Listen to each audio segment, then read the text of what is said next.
distractions for being the parent, right? It's the distractions that the kids endure. Oh my gosh, just everything is in front of their face. And then they venture into this land of devices. Right? Welcome to the Business of Parenting podcast. Tune in as we discuss the principles of successful parenting as a business professional. Here's your host, Jason Harris. Hey, what's going on, Podcast Nation? It is Jason Harris here, and thank you for joining me on another episode of BOP, the Business of Parenting podcast, where I get to talk anything and everything I want to talk about when it comes to parenting. So if you don't like it, turn it off. No, I'm just kidding, don't turn it off. But today I have an amazing guest with me.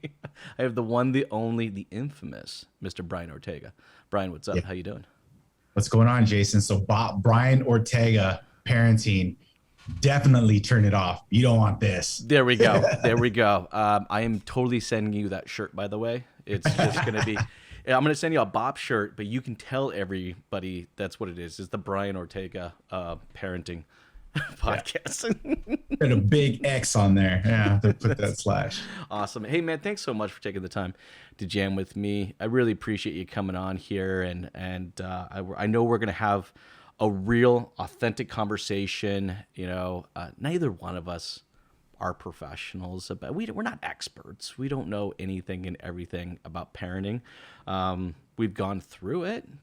Yours are a little older than mine, but I think that's the point. That's the point of this, is just to, is to have conversations around what is the business of parenting and correlate kind of what we've learned from running kind of business ourselves. So to kind of kick off our podcast today, let's start off with a little background story. So tell us a little bit about your family, and then also a bit about what you do with work. Wow, Jason. So I started my family young, very young. Actually, I was a junior in college, and when I got the call, and it was, I'm pregnant. And it was 3 days later, we're getting married. My parents are big time Christian, and that's how we do it. Right? I love my wife. I've been with her. I was with her many years before, and it was just something that we did. So my family started early, and it's very different than the traditional sense of family. I graduated on Father's Day in 1999 with my son in my hand, right? So I was a dad and grad the same day, and left college thinking, what the heck am I going to do with my little family? And we lived in my wife's grandma's room for a long time while she worked and I was looking for work. So parenting was definitely tough for us, and we actually ended up taking care of her little cousin as well, who is about 9 months older than my son. So here I am, 22 years old, with a new family and not knowing what the heck to do to take care of this family, and actually feeling pretty depressed because I wasn't able to do so for a while. Thankfully, thank God, I was able to get a job, and it paid the bills, and it was set time. So I was there for my family growing up. And throughout the years, we just were able to, get the cars, and we got into a home. It was to the point where, my wife and I were fighting so often that I considered leaving. I was like, I can't do this living in this home. I hear you. Her grandma living there, her uncle with a person that he was with, and it was just very daunting. But I mean, nothing's traditional, right? I think that's the point of this podcast, is everybody has their different story about how they began parenting, and what the obstacles they had to overcome, and to still be there. And it's a doozy, man. But I got three boys. Right? Yeah, it just keeps going. I got three boys. I have the one that's 24. I got a 23, and my baby is 18. So it's been a long time since I've had children. But it's a trip, man. It's a challenge. I mean, it's a career. It's literally, it's a career, right? When I think of kind of like my automotive career, and I think of like my automotive career is almost or just a hair longer than my parenting career.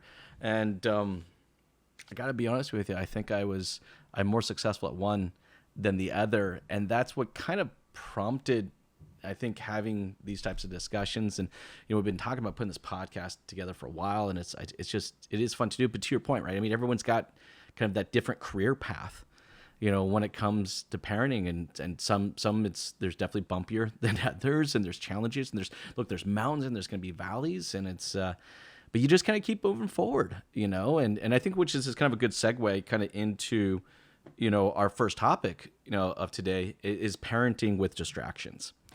Because, how can you really kind of continue to move forward with just so many bloody distractions out there? You have personal distractions, you have professional distractions. And I'd just love to kind of get your take of just, how do we navigate parenting with just a world full of distractions?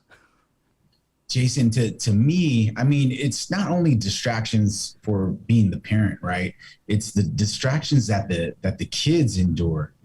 Oh my gosh, just everything is in front of their face. And then they venture into this land of devices, right? I went to visit a family member the other day, and I was asking someone, I don't want to give any information out, but little boy, and just asking him, he is wearing a dinosaur shirt. And I remember when my kids were this age, right? Mm-hmm. And they knew that we taught them the dinosaurs. We were always constantly teaching them stuff. And as soon as I asked questions, went to this, and right. I don't know how parents do it now, to be honest.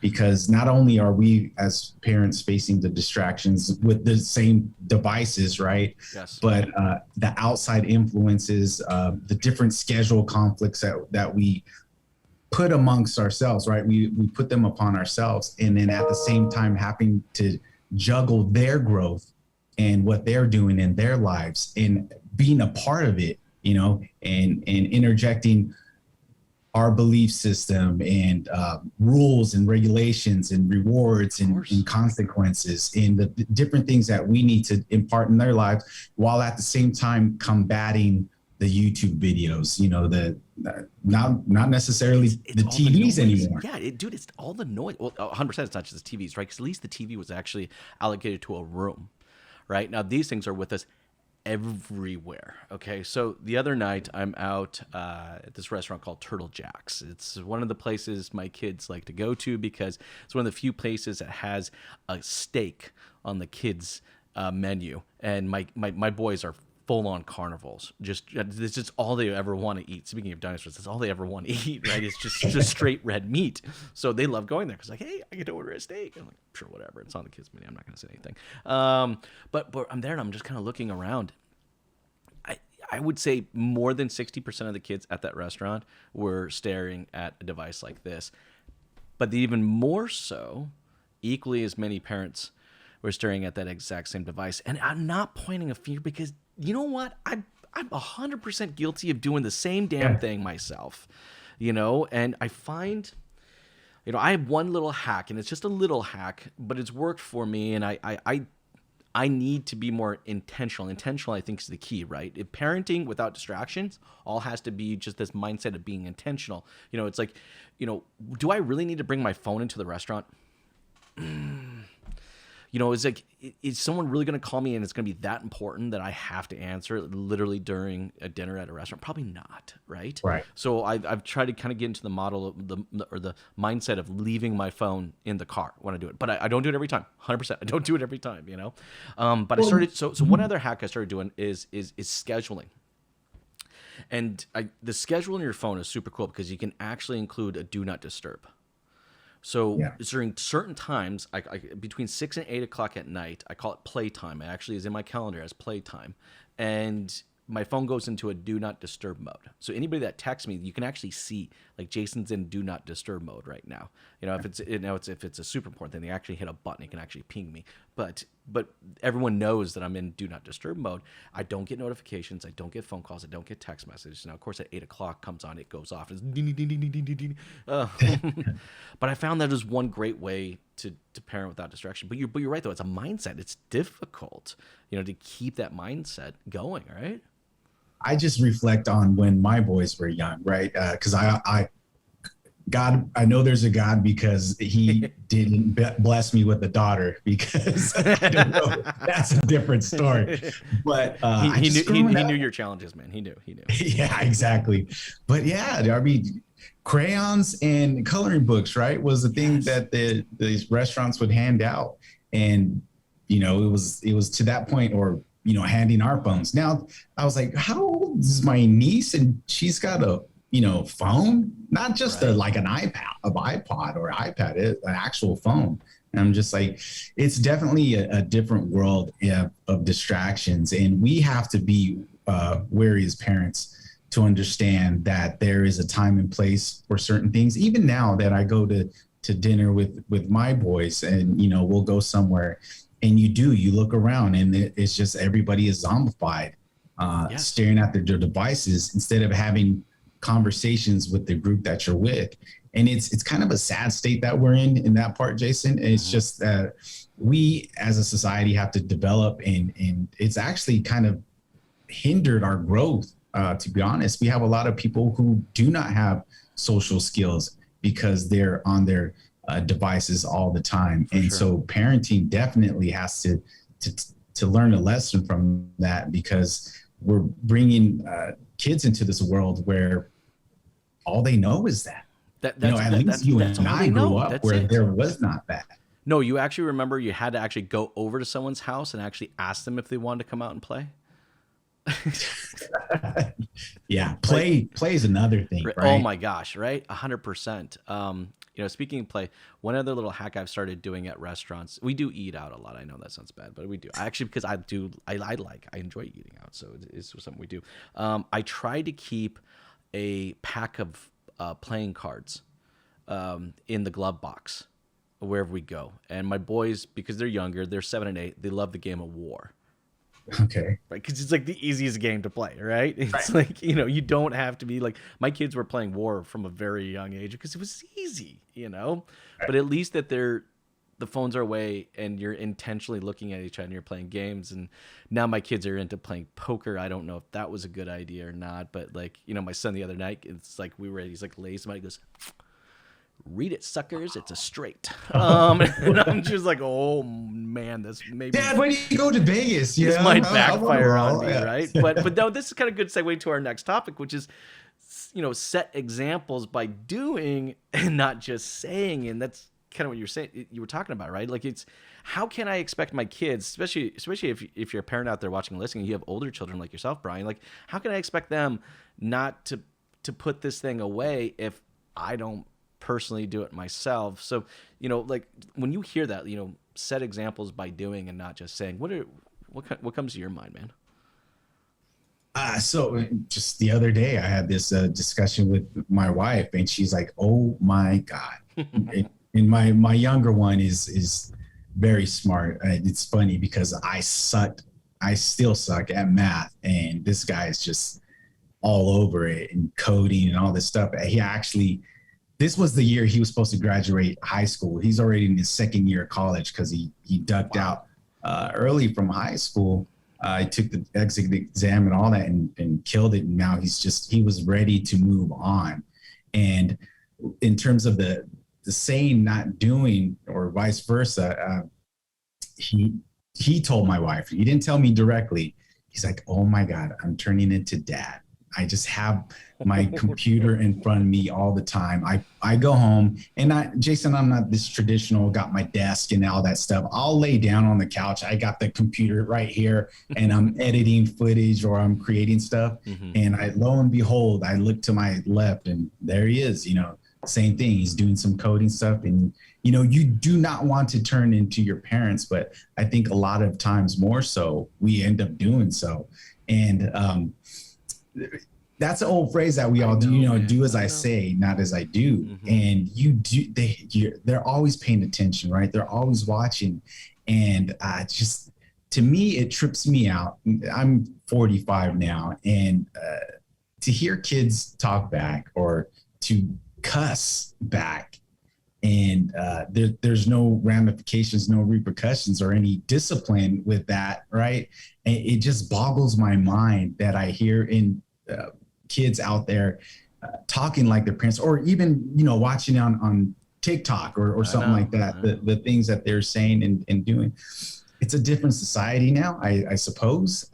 That's why I don't know how well I would be able to navigate rearing kids this day and age, but we can't blame the environment. You know what I mean? Like, this is kind of like us being, big boys and putting our big boy pants or big girl pants on, right? And just owning the fact that, like, no one, I think, necessarily disagrees with the statement that you need to set examples by doing and not just saying, right? And that is so true in business as it is in parenting, right? I mean, think about that. I mean, we've both been managers at some point in time, and look, you don't just sit there and bark orders out, right? Like, you lead by example. Like, I would have never asked my team to do something that I wasn't willing to do myself.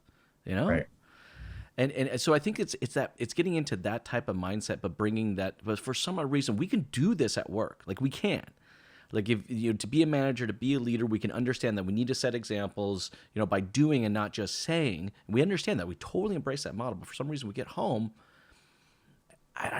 We disconnect, right? I don't know what it is. It's out the door. It's amazing to see and to talk to different people who are in control, right? Who are running things, and just the things that go on at home. And I mean, you talk about it at work. You talk about, oh my God, you can't believe what my kid did this time. And it's kind of different now because now that they're older, but I just remember reflecting back when I was a young parent, Mm-hmm. and having to be there, for the games and having to coach and having to pick up and take off, and all the different things that we needed to do as parents for our children. But it's the fact that we have this mindset at work, and then when we get home, just everything comes off, and now they're running things, and it shouldn't be the case. And that's what I'm afraid of nowadays, Jason, is the power that we're giving kids. And I think we put that, and I put that in my discussion with you, Mm-hmm. is the fact that they're people, okay? They're children. Exactly. They're kids, right? But they're still people. And how they're behaving now is, I believe they said, like 9 years old. That's how they are then is ultimately, eventually, they'll have facial hair, right? I can't even talk about that, right? So it's just a different. But no, time. you're 100% right, man. I mean, they are people. We need to treat them as such. But I find that difficult, right? Because here's the kicker, and this sounds kind of funny, and I'm thinking about this, and but it's true though. I probably talk sometimes to my staff that I'm frustrated with more like children than I do adults, but I talk to my children more like adults. Is that weird as hell? It's very weird. But oh my God. But do you not find the same thing? Like, I feel like I'm at look, I'm at work. We screw up something, and I'm like, so, what did we learn? And how are we going to make that different next time? I can talk, and it's like, and we're not going to treat that other person like that again, are we? We're not going to do that. Or, it's just like, and that's how I sometimes, I know I talk like that at work but I'm talking like that to adults. But then I get home and I will say stupid comments. Well, if you want to be treated like an adult, then you need to do this. And I'm like, oh shit, they're a kid. What am I doing here? Like, I'm talking to my kids like adults, and I'm talking to my adult like colleagues or employees as kids. I don't know why. Do you see this happen too, or is this just me? I do see it too, and I see it more now that I'm, an uncle, more than the father, and I have a bunch of younger kids around me in the family. And it's just, it goes both ways, Jason. I think we keep them at a certain level far often. Now, I was kind of criticized because I used to talk to my kids as people. It's weird because, here I'm this jokester, right? I'm always goofing around on video and things like that. But at home, I wouldn't be like coochie coochie coo or anything, or baby talking to them like that. I would talk to them like people. And I think so more so my younger one, because everything kind of trickles down. And you learn lessons from how you treated the older ones. But I think we allow kids to behave as children longer. I don't know. Does that make sense? Yes, 100%. And I'm thinking more about this. And I love this rabbit hole we're going down, by the way. This is a lot of fun because, you know what? I talk to my kids as people, but I talk to them as... No, actually, I don't. I'll take that back. I don't talk to them as people. I talk to them as employees. I do. I'm trying to think about that. I will 100% take that back. I will actually admit to everyone out there watching and listening, I talk to my kids as employees because I'll use the word that's unacceptable. Like something I would do like that's unacceptable. We don't put out that type of work. What is this, right? But I talk to and I don't know if that's necessarily a bad thing, by the way. Let me go down this rabbit hole. Let me get your thoughts. All right. I talk to them like employees, but I talk to them like employees that I know will never quit. Right? That makes sense. No, I like that. But I talk to my employees at work.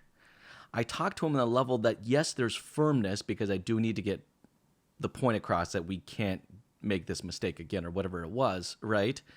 But at the same time, I talk to them on a level of empathy, knowing that if I push the envelope too far, they'll be like, I'm out. Who's coming with me? They'll go full Jerry Maguire. And I can't afford that from a business perspective. But then I don't know. I'm maybe this is just I'm having an aha moment for myself, but I don't speak to my kids like that in that empathetic tone because I know they can't go anywhere. I think, Jason, I think what's happening is, and I have this discussion with a lot of people that are having adult children, right? And then it's even with the language, I'll talk to my wife and, what's that boy up to now? Hold on, he's a man, right? And we get to this level of how are we going to prepare them for society, right? Because the analogy we always use is, everyone gets a trophy, and look what's kind of happened. And I don't want to be that get off my lawn guy, but we're just seeing adult children, houses longer. I know, especially now because we're about to hit that recession and everything, but we're just not seeing kids preparing for adulthood, or not even having the knowledge of, hey, I can't be around here forever. I need to get out there on my own. And we're introducing this at a fairly young age, because I was just talking to somebody about this the other day, because as generations go by, right, we're like, I'm not going to treat my kids like that. Yes. And I'm not going to allow them to say that, and I'm going to give them more freedom than my parents did, and so I the proliferation of this, and it's just continuing on. Where are we headed? I know that we are in a society where there's a lot of entrepreneurs, a lot of these young people are making money, but on the flip side, we're seeing a lot of children staying at home or not working, or are playing games all day, and just I'm going to be a TikTok star, and it's mind-boggling, and I don't quite understand where we're headed. Could be a renaissance. I think you actually touched on this a little bit earlier, kind of in our discussion. I'd like to kind of maybe loop back around to it, because we talked a little bit about giving into demands and how crippling it is on their development. And look, I'm not saying I came from a very, very firm, family where it was like, hard rules and regulations. I didn't come from that, but I also didn't come from a family that I was just given whatever I wanted at any given moment, right? I also wasn't, it's like I also think if I ever said something like I wanted to be a TikTok superstar, I don't think I would have heard the comment, okay. I think it would have been, well, let's kind of map that out, right? So I'm wondering if it's just, we look, we're human. So we do go the path of least resistance. We are, right? So, is that kind of the scenario that's happening here? Are we going to the path of least resistance by giving into these demands? But in a sense, to your point, it's crippling their development. Right. Why? Yeah. We give in too easily. And I think we're raising a society of a bunch of manipulators.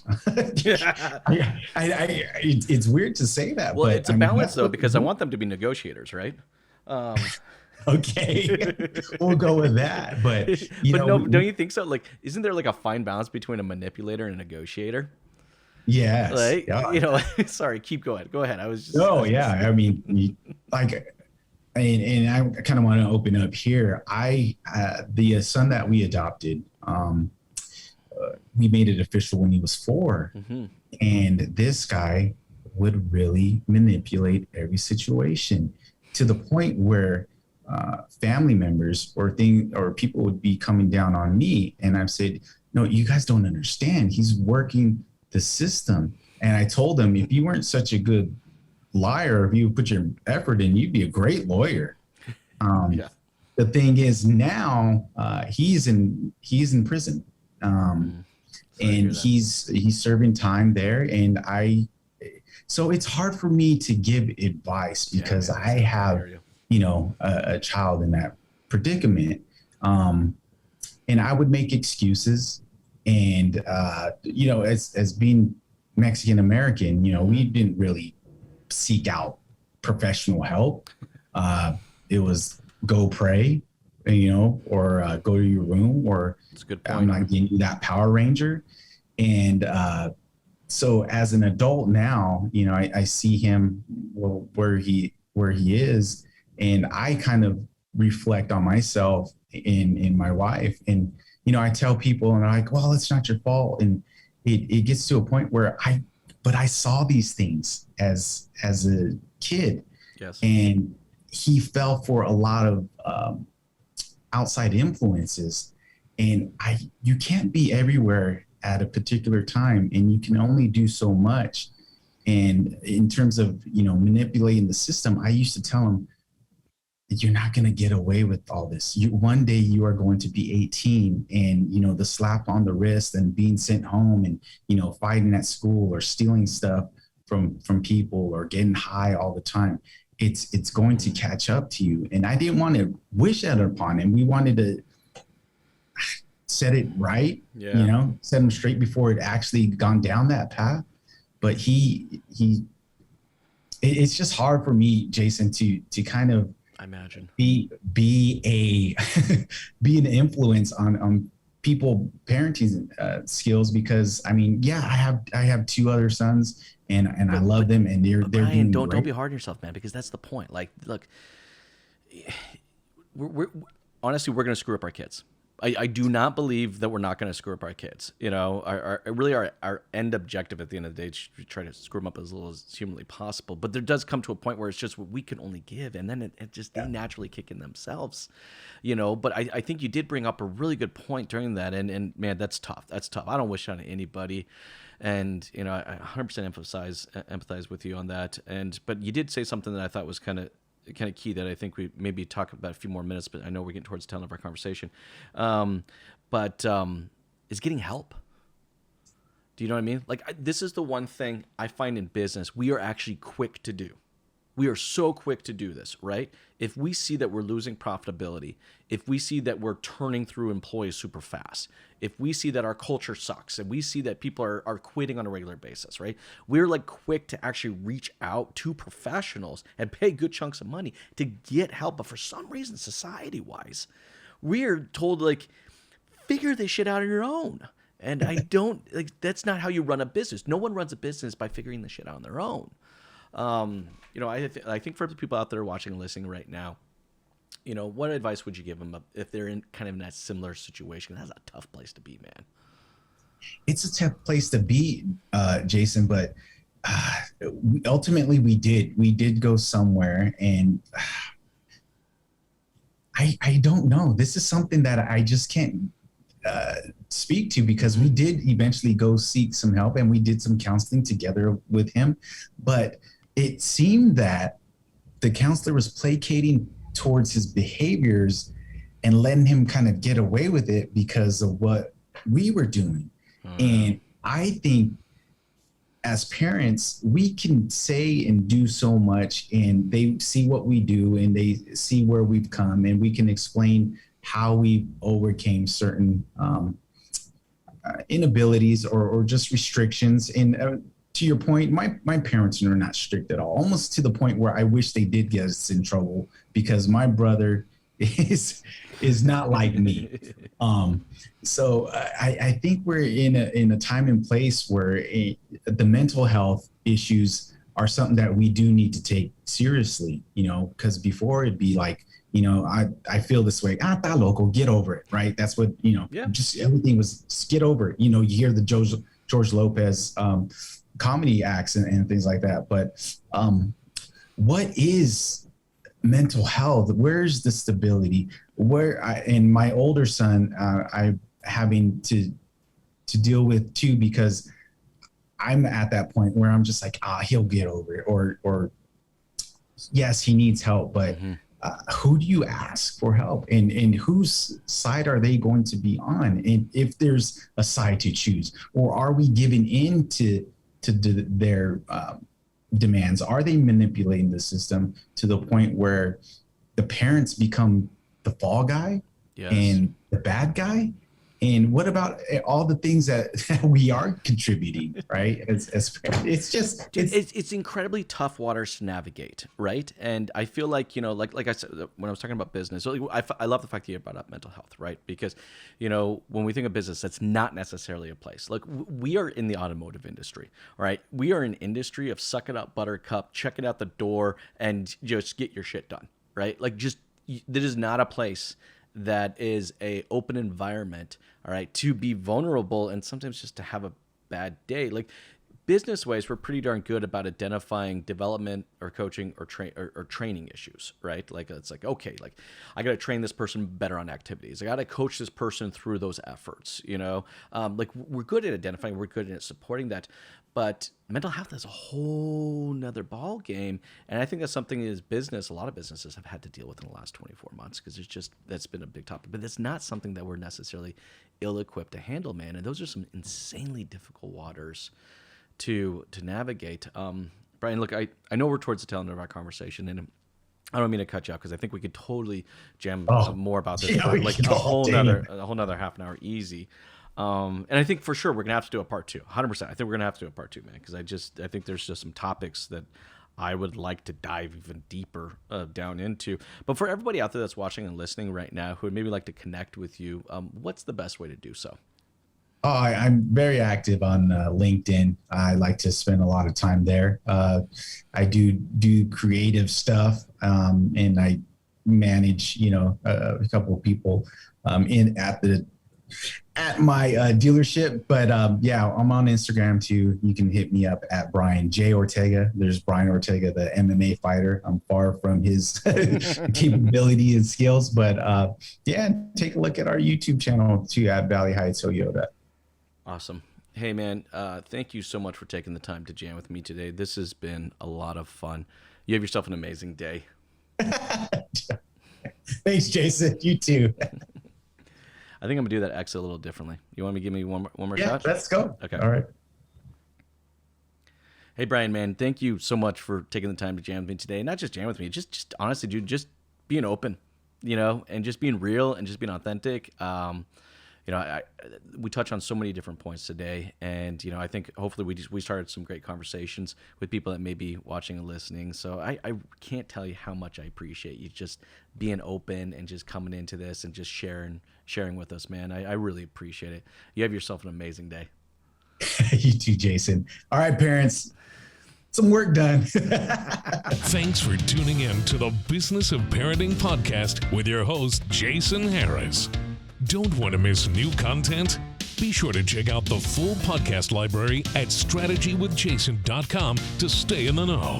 Remember to like, comment, and subscribe. Happy podcasting.